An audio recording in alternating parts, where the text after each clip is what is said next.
இந்த வாரம் முழுவதும் வந்து குட்டீஸுங்க ஸ்கூல் போகிறதுனால ஞாயிற்றுக்கிழமை ஒரு நாளைக்கு ஜாலியாக சுற்றலாம் மாமா அப்படிம்பானுங்க.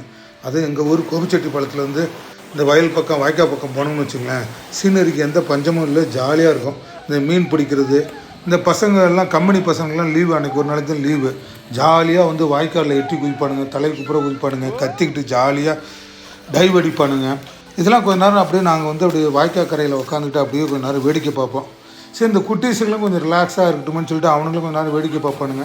முடிஞ்சால் வாய்க்கால்லையும் கொஞ்சம் நேரம் ஆட விடுவோம். அப்போ தான் அப்படி கொஞ்சம் நேரம் அப்படியே டைம் பாஸ் பண்ணிவிட்டு சரி கிளம்பி வர்றப்ப ஆட்டுக்கும் வந்து தலையை உடிச்சிடலான்னு சொல்லிட்டு வர்ற வழியிலே வந்து ஒரு ஆட்டுக்கு தலை மரம் ஒன்று இருந்தது. சரி, நானும் குட்டீஸ் எல்லாமே வந்து தலையெல்லாம் உடச்சிட்டு பக்கத்துலேயே வந்து ஒரு வாழைத்தோப்பு இருக்குது.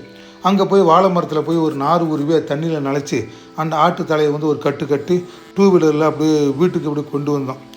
சரி, இந்த ஆடுகளுக்கு வந்து தலையாச்சு, நமக்கும் டைம் பாஸ் ஆன மாதிரி ஆச்சு. அப்படி தான் இன்றைக்கி நாங்கள் டைம் பாஸ் பண்ணோம்.